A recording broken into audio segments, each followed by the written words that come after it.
Hi hello மக்களே, அனைவருக்கும் வணக்கம். இந்த வீடியோ என்ன அப்படி பார்த்தீங்க அப்படின்னா, திண்டுக்கல்லில் இருக்கிற எங்கள் வீட்டுக்கு பக்கத்தில் வெக்காளியம்மன் கோயில் இருக்குது. அதில் வந்து வருஷம் பார்த்தீங்க அப்படின்னா ஆடி 18 அன்றைக்கி வந்து திருவிழா நடக்கும்.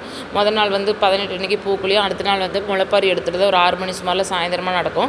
இன்றைக்கும் வந்து 6 மணிக்கு வந்து முளைப்பாரி எடுத்து திருவிழா. நாங்கள் முளைப்பாரி போட்டு வச்சுருந்தோம். ஸோ அந்த முளைப்பாரிக்கு வந்து வீட்டிலேருந்து டெக்கரேட் பண்ணி எடுத்துகிட்டு போகலாம் அப்படின்றதுக்காக நாங்கள் வந்து என்ன பண்ணோம், செவந்தி பூ வாங்கி அதில் காம்பெல்லாம் கிள்ளிட்டு அதில் வந்து என்ன பண்ணோன்னா குங்குமத்தையும் வச்சுட்டு நான் வந்து ஊதுபத்தி வந்து எடுத்துக்கிட்டேன். ஊதுபத்தி வந்து குச்சி சொருகிறதுக்காக ஊதுபத்தி எடுத்துக்கிட்டேன். மற்ற குச்சியெல்லாம் வேண்டாம் அப்படின்னு சொல்லி சாமிக்கு அதனால் ஊதுபத்தின்னு சொல்லி ஊதுபத்திலையும் குத்தி ஒவ்வொரு ஊதுபத்திலையும் 2 குச்சியாக குத்தி அதில் வந்து நடுவில் வந்து குங்குமத்தை அழகாக சிவப்புக்கு வச்சு சாமிக்கு வந்து எப்பயுமே வந்து மங்களகரமாக இருக்கட்டும் அப்படின்றதுக்காக மஞ்சள் பூவில் வந்து சிவப்பு வந்து குங்குமத்தை வச்சு வந்து பூவை ரெடி பண்ணிக்கிட்டேன். இது மாதிரி வந்து தேவையான அளவுக்கு வந்து பூ எல்லாமே வந்து குத்தி டெக்கரேட் பண்ணி எடுத்து வச்சுக்கிட்டேன். அதுக்கப்புறமா வந்து இப்போ என்ன பண்ணினேன் அப்படின்னா, அதுக்கப்புறம் முளைப்பாரி எடுத்துக்கிட்டேன். முளைப்பாரி பார்த்திங்க அப்படின்னா நான் நவதானியங்கள் போட்டு தான் வந்து முளைப்பாரி போட்டேன். இங்கே எல்லாருமே வந்து வெறும் மொச்சை மட்டும் வச்சு போகிறாங்க. எங்கள் ஊர் பழக்கப்படி நாங்கள் வந்து நவதானியத்தில் தான் வந்து முளைப்பாரி போடுவோம். அதே மாதிரி தான் நானும் வந்து நவதானியத்தில் தான் வந்து முளைப்பாரி போட்டேன். அது எப்படி முளைப்பாரி போட்டுன்றதையும் வந்து ஒரு வீடியோ வந்து நான் உங்களுக்கு அப்லோட் பண்ணி காமிக்கிறேன். இப்போ வந்து என்ன பண்ணினேன் அப்படின்னா, எல்லா பூவுலேயும் வந்து இது மாதிரி குங்குமத்தை வச்சு ஊதுபத்தியில் சொருகி வச்சுட்டு இப்போ வந்து முளைப்பாரியில் டெக்கரேட் பண்ண ஸ்டார்ட் பண்ணிட்டேன்.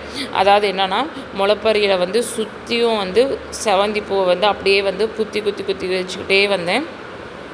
இதில் வந்து சரி நான் மட்டும் வந்து வச்சுக்கிட்டே இருந்தோம் அப்படின்னா நேரம் ஆகிடும்னு சொல்லி அப்புறம் எங்கள் மாமியாரையும் கூட ஹெல்ப்புக்கு கூப்பிட்டுக்கிட்டேன். 2 பேரும் சேர்ந்து தான் அந்த வேலையை வந்து செஞ்சோம். பாப்பா ஆக்சுவலாக இல்லை, பாப்பா வந்து சாயந்தரம் அவள் தான் முளைப்பாரி எடுக்கிறேன்னு சொன்னன்றதுனால அவளை கொஞ்சம் தலைக்கு குளிக்க வச்சதே தூங்கிட்டா. இல்லைன்னா அவள் வந்து ரொம்ப இன்ட்ரெஸ்ட்டாக இருந்தால் நான் தான் வந்து முளைப்பாரி அலங்காரம் பண்ணுவேன். ரொம்ப ஆர்வத்தில் இருந்தாவ. இப்போ வந்து ஒவ்வொரு செவந்தி பூவெல்லாம் வந்து அப்படியே குத்த ஆரம்பிச்சிட்டோம். நான் கூட வந்து கொஞ்சம் கேப் விட்டு வைக்கலாமா அப்படின்னு சொல்லி பார்த்தேன். எங்கள் மாமியார் இல்லை, நம்ம வந்து அடர்த்தியாக வச்சோம்னா தான் வந்து பார்க்குறதுக்கு வந்து அது அழகாக இருக்கும். அது அந்த க்ரீன் கலருக்கும் மஞ்சள் கலர் வந்து நல்லா எடுப்பாக இருந்துச்சுங்க. பாருங்கள், நாங்கள் அப்படியே சுற்றி வந்து பூவெல்லாம் வந்து ரவுண்டாக வந்துக்கிட்டு இருக்கிறோம். இது வச்சுட்டு நடுவில் வந்து என்ன நான் பிளான் பண்ணி வச்சுருந்தேன் அப்படின்னு பார்த்திங்கன்னா, நம்ம மாவிளக்கு எடுப்போம் பார்த்திங்களா, மாவிளக்கு எடுக்கும்போது என்ன பண்ணுவோம் அப்படின்னா, மாவிளக்கு பூ வைப்போம்.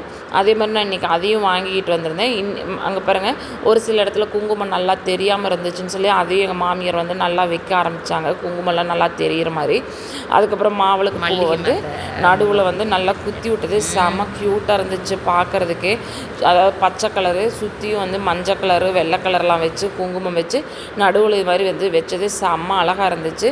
இந்த வீடியோ நான் எடுத்துகிட்டு போகும்போது ஒரு வீடியோவாக வந்து அப்லோட் பண்ணுறேன். இந்த மாவிளக்கு டெக்கரேட் பண்ணுற வீடியோ உங்களுக்கு பிடிச்சிருந்துன்னா என் சேனலுக்கு வந்து ஒரு லைக் பண்ணி சப்ஸ்கிரைப் பண்ணிவிடுங்க. மறக்காமல் ஷேர் பண்ணுங்கள். பாய்.